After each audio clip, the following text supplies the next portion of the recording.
Okay, we are live with Q&A number 5 for the Healthy Human Project, and a lot of the questions this week were a little bit more about me specifically rather than the Healthy Human Project. In fact, I really don't think there's much that relates directly to the Healthy Human Project, but these answers will help anyone doing the Healthy Human Project. So, that being said, let me first say why all these questions were so personal to me. Since our last video, the new year has arrived. Happy New Year to all of you.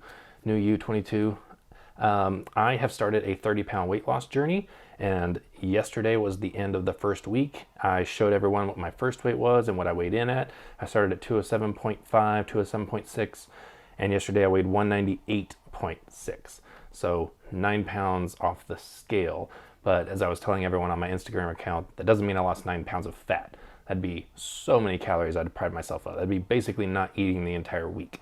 And that's definitely not the case. I ate plenty, at least 1,500 calories a day, if not. I think one day I definitely went close to 2,500. I try to stay around 2,000 or down to 1,500 if I'm not real hungry. So that's kind of the range I'm targeting, because I am going at an aggressive pace of trying to lose at least 2 pounds every week so I can lose 30 pounds by May 1st. So a lot of the questions that came in were related to, hey, why are you doing this, and what do you do when you're doing this?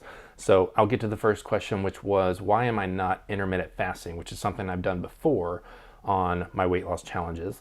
The reason I'm not is because I have no schedule right now. I cannot plan when I'm going to eat because I have 2 small children, and it is way more convenient to eat whatever they are eating. We try to make sure our toddler, who is eating solid foods, our infant, started eating solids recently, but he's not too much to worry about. So the toddler, we make sure we give him a good healthy protein source, a fruit or vegetable, and then a starch of some kind. And so that's really what everyone should be eating, just in different portion sizes. So that's what we do for ourselves, since we want him eating fresh food and as much real natural produce as possible. It kind of makes it easy, at least at the grocery store, for us to buy bananas more than we normally would, so that he can have bananas and we can have bananas. He can have apples, we can have apples.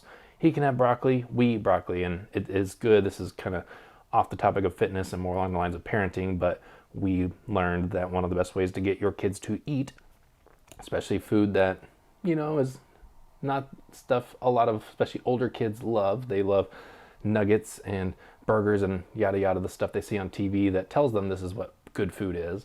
But the way to get your kids to enjoy things like broccoli, beans, peas, etc., is to eat it yourself and show them that we eat this too. So taking a little lesson from what we've learned since becoming parents, it has helped us become more passionate about eating healthier ourselves, because we want to model that behavior for our kids. So sometimes I'm able to eat every meal of the day. Sometimes I only eat 2.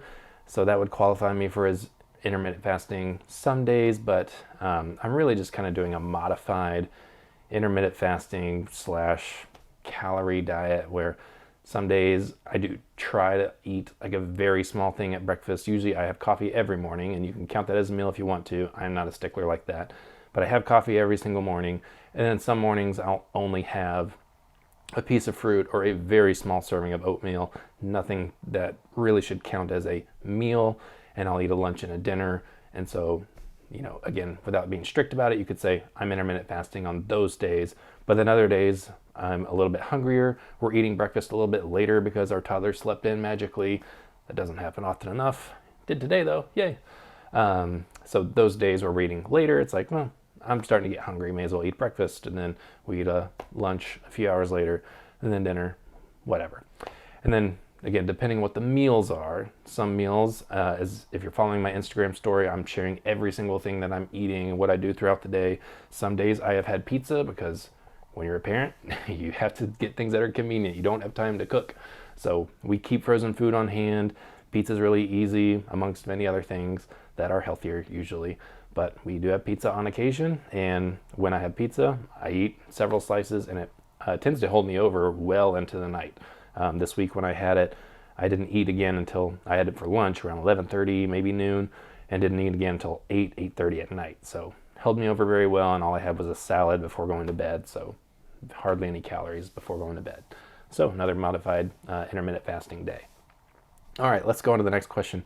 Someone asked, hi Martha, what do I weigh myself in? Do you weigh yourself clothed or unclothed? Do you keep it consistent? The best thing to do to be consistent on the scale is to wear the same thing. Usually being naked is the best. A pair of socks, a pair of underwear, whatever, not going to make a big difference. So yes, walking on unclothed but not necessarily naked, but weighing yourself every single day at the same time is the big one. First thing in the morning, before you've had coffee, before you've had water, that's the most consistent time to get a good measurement on the scale. Sounds like our babysitter is arriving, so if you hear our dog barking, she's welcoming our babysitter. So yeah, I try to weigh myself first thing in the morning. Again, with kids, not always the best way to do it, but I'm only 1 week into this weight loss challenge. I weighed myself maybe 3 times the entire week just to get an idea of how it was going. And again, came out better than expected, almost 10 pounds off in a single week. Mostly water, not mostly fat. So I think I weighed myself, I don't think I stepped on the scale naked once because I'm getting dressed the moment I get out of bed because I have to start doing things for our kids. But I try to like strip off my pants, strip off my shirt, because that does add 1.5 pounds to 2 pounds sometimes. Sandals, same thing. So I think I was in socks and underwear. And I, different times stepping on the scale, sometimes I'm wearing different socks, wool socks, athletic socks. Sometimes I'm in cotton larger underwear than others. I have athletic underwear that I wear to the gym that evaporates really easily, keeps you from chafing and stuff like that. And then I have technically heavier underwear that I sleep in that's baggier. So yeah, the clothing can make a difference, but small articles of clothing not gonna make a difference. Most important thing is keep the clothing consistent and weigh yourself first thing in the morning rather than some days in the morning, some days in the evening. You'll literally fluctuate multiple pounds throughout the day. Next question. Let's see, I answered the intermittent fasting question. I answered weighing on the scale. So I think that just leaves us with the funny question. Matt, why do we drive on parkways and park on driveways? Everyone knows the answer to this question, you idiot. God, did you not learn this? We drive on parkways because parkways have been around before cars. And parkways were areas where you drive your horse and carriage, your buggy, whatever, by parks. So it was a scenic drive. They called it a parkway. So it's not about parking something in place.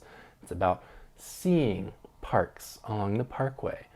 And we park on driveways because originally driveways, again, before cars, a driveway was like an access road by a barn or somewhere where cargo, luggage, goods, whatever, needed to be dropped off at a place.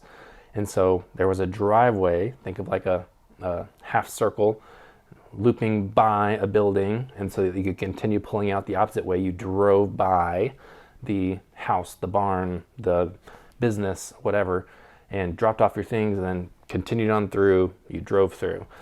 So then cars came along and people realized, oh, this is a convenient place to park the car while we go inside and have dinner, a visitation, whatever. And then it turned into, hey, let's protect our vehicles from the elements and let's build a garage. So everyone knows why we drive on parkways and park on driveways, Matt. I definitely didn't have to Google that answer. Anyway, that sums up Q&A number 5 for the Healthy Human Project. That's all the questions I got. It is a little early in the day. I'm recording sooner than I usually do. So for everyone who responds to my Instagram story with more questions that were submitted after I was able to see them, I'll save them for the next week's video. Cool? Hope everyone is having a great new year. New year and new you. It's about progress, not perfection. So trust the process to get your progress. Ask me questions about how to get back on track if you've already messed up. I'm happy to answer those. Mistakes should be expected. You cannot succeed without mistakes. So keep that in mind. I'll see you next week.